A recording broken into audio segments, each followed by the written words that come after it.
Hello दोस्त, स्वागत है आप सभी का अपने यूट्यूब चैनल ज्ञान संग्रह पर। दोस्त, आज का यह वीडियो काफ़ी शानदार होने वाली है, क्योंकि हम लोग आज के इस वीडियो में क्लास 10th के मोस्ट रिपीटेड क्वेश्चन हिस्ट्री का देखने वाले हैं। और क्वेश्चन काफ़ी शानदार है दोस्त। आपका 2026 में यदि एग्जाम है तो यह वीडियो आपके लिए बहुत फायदेमंद होने वाली है। अतः वीडियो को फुल वॉच करना है और अपने कॉपी पर नोट करके परीक्षा में एकदम इसी तरह से जैसे कि हम लोग लिखवाए हैं सेम इसी प्रकार यदि लिखते हैं तो आपका फुल में फुल आने से कोई रोक नहीं सकता। यानी 80/80 आप लोग आसानी से ला सकते हैं। चलिए ज़्यादा देर नहीं करते हैं, वीडियो को स्टार्ट करते हैं और देखते हैं अगला प्रश्न। जैसा कि देख सकते हैं आप, ये 3 नंबर प्रश्न है।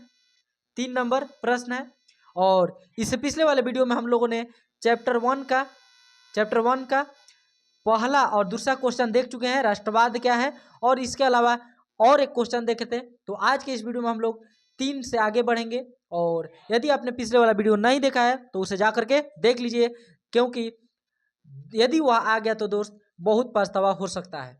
ये बिल्कुल फ्री में दोस्त तैयारी करवाया जाएगा, निश्चिंत रहिए और बढ़िया ढंग से केवल पढ़ते रहिए। चलिए स्टार्ट करते हैं। क्वेश्चन है, जर्मनी के एकीकरण में क्या बाधाएं थी? समझिएगा, जर्मनी के एकीकरण में क्या बाधाएं थी? तो जर्मनी के एकीकरण में निम्न बाधाएं थी। क्या हम लोग लिखेंगे? जर्मनी के एकीकरण में निम्न बाधाएं थी। 1 नंबर कि जर्मनी लगभग 300 छोटे छोटे राज्यों में विभक्त था। यानी जो पूरा जर्मनी था दोस्त, वह लगभग 300 छोटे छोटे राज्यों में विभक्त हो गया था, जिससे उसके एकीकरण में बाधा हो रही थी। 2 नंबर, उन राज्यों में सामाजिक, धार्मिक, आर्थिक और राजनीतिक विषमताएं मौजूद थी। यानी वे जो राज्य थे उनमें सामाजिक, धार्मिक, आर्थिक और राजनीतिक विषमताएं मौजूद थी। यानी कि उन राज्यों में सामाजिक, धार्मिक और आर्थिक सब विषमताएं थी, यानी लोग अलग अलग मान रहे थे। 3 नंबर हम लोग लिख सकते हैं, उन राज्यों में जर्मन राष्ट्रवाद का अभाव। यानी वे राज्य जो थे छोटे छोटे 300, उन लोगों में जर्मन राष्ट्रवाद का अभाव था। यानी जर्मन जो राष्ट्रवाद है मैंने राष्ट्रवाद का पूर्णतः अभाव था, जिस कारण जर्मनी के एकीकरण में बाधा हो रही थी। तो हम लोग इसी प्रकार से लिख सकते हैं, पहला, जर्मनी लगभग 300 छोटे छोटे राज्यों में विभक्त था। 2 नंबर, उन राज्यों में सामाजिक, धार्मिक, आर्थिक और राजनीतिक विषमताएं मौजूद थी।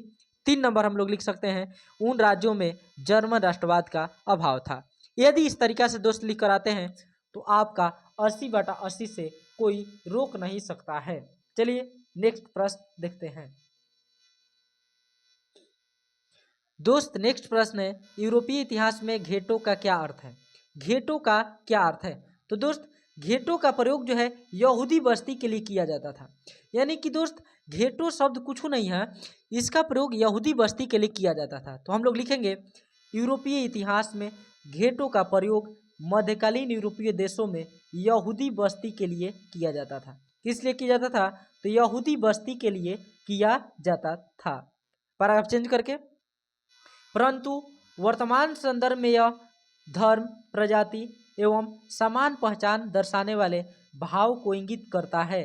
अतः यह सामान्य पहचान वाले लोगों के एक साथ रहने वाले स्थान को इंगित करता है। लेकिन वर्तमान संदर्भ में दोस्त देखा जाए तो यह जो घेटो है, माने एक जैसे लोग, यदि मान लीजिए कोई एरिया है, यदि उसमें एक प्रकार के लोग रहते हैं, एक जाति के लोग रहते हैं, माने हर प्रजाति के लोग रहते हैं एक समान, तो उन्हें भी बोला जाता है घेटो। यानी कि वर्तमान संदर्भ में समान पहचान दर्शाने वाले लोगों को एक साथ रहने वाले स्थान को इंगित करता है, जबकि यूरोपीय इतिहास में घेटो का प्रयोग यहूदी बस्ती के लिए किया जाता था। तो हम लोग लिख सकते हैं, यूरोपीय इतिहास में घेटो का प्रयोग मध्यकालीन यूरोपीय देशों में यहूदी बस्ती के लिए किया जाता था, परंतु वर्तमान संदर्भ में यह धर्म, प्रजाति एवं समान पहचान दर्शाने वाले भाव को इंगित करता है। अतः यह सामान्य पहचान वाले लोगों को एक साथ रहने वाला स्थान को इंगित करता है। तो दोस्त इसे आप लोग क्या करना है, इसे नोट कर लेना है। जिस फॉर्मेट में हम लोग लिखवाए हैं सेम इसी फॉर्मेट में नोट कर लेना है। दोस्त जल्दी हम लोग का अपना बुक भी छपने वाला है, बुक छपने वाला है, जस्ट आ जाएगा। तो दोस्त यदि आप चैनल को ज़्यादा से ज़्यादा शेयर करते हैं तो आपको बुक फ्री भी दिया जा सकता है। चलिए मिलते हैं नेक्स्ट डे। जय हिंद, धन्यवाद।